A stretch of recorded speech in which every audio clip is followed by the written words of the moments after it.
আসসালামু আলাইকুম সুপ্রিয় দর্শক ভাইরা, আমরা আজকে আপনাদেরকে ধানের একটি ক্ষতিকর রোগ লক্ষ্মীর গু সেটা সম্পর্কে পরিচিতি দেওয়ার জন্য আপনাদের সামনে হাজির হয়েছি। এই লক্ষ্মীর গু ধানের জমিতে মূলত ধানে ফুল আসা থেকে শুরু করে শীষে ধান পাকা পর্যন্ত এই রোগের আক্রমণ হয়ে থাকে। মূলত এই লক্ষ্মীর গু ছত্রাকের আক্রমণে হয়ে থাকে।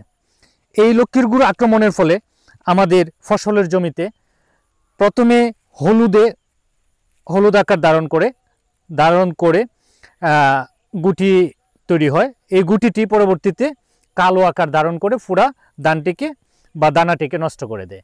এই লক্ষ্মীর গুড় আক্রমণে আমাদের ফসলের জমিতে 25% পর্যন্ত ক্ষতি হতে পারে ফলনের। আমরা গবেষণায় বা বিভিন্ন প্রতিবেদনে দেখতে পাই যে ভারতে এই লক্ষ্মীর গুড় আক্রমণে এক সময়ে ক্ষতির পরিমাণ 75% পর্যন্ত হয়েছিল। এই লক্ষ্মীর গুড় আক্রমণে ফলে আমরা কি ব্যবস্থা নিতে পারি, সেটা হলো আমরা প্রপিকুনাজল গ্রুপের ঔষধ বা ট্রাইসাইক্লোজল বা এজিস্ট্রোবিন জাতীয় ওষুধগুলি যদি আমাদের কৃষক ভাইয়েরা জমিতে প্রয়োগ করে, তাহলে আমরা আমাদের এই লক্ষ্মীর রোগ থেকে রক্ষা পেতে পারি। আমাদের কৃষক রাকিব ভাইয়ের জমিতে এই লক্ষ্মীর গুড় আক্রমণ হয়েছে।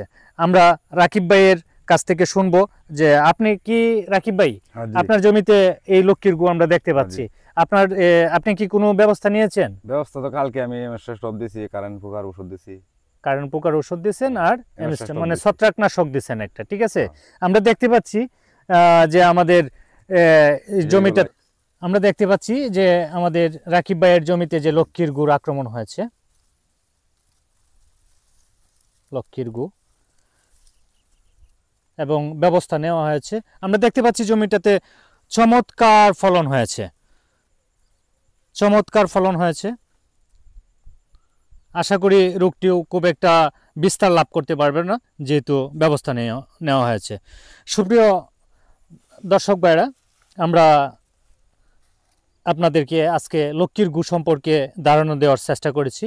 পরবর্তীতে আপনাদের সাথে আরও কোনো নতুন রোগ, পোকা বা কৃষি সম্পর্কিত আরও কোনো সমস্যা সমাধান বা আরও কোনো প্রযুক্তি নিয়ে আপনাদের সামনে হাজির হব। সে পর্যন্ত সবাই ভালো থাকবেন, সুস্থ থাকবেন। আল্লাহ হাফেজ। সালামু আলাইকুম।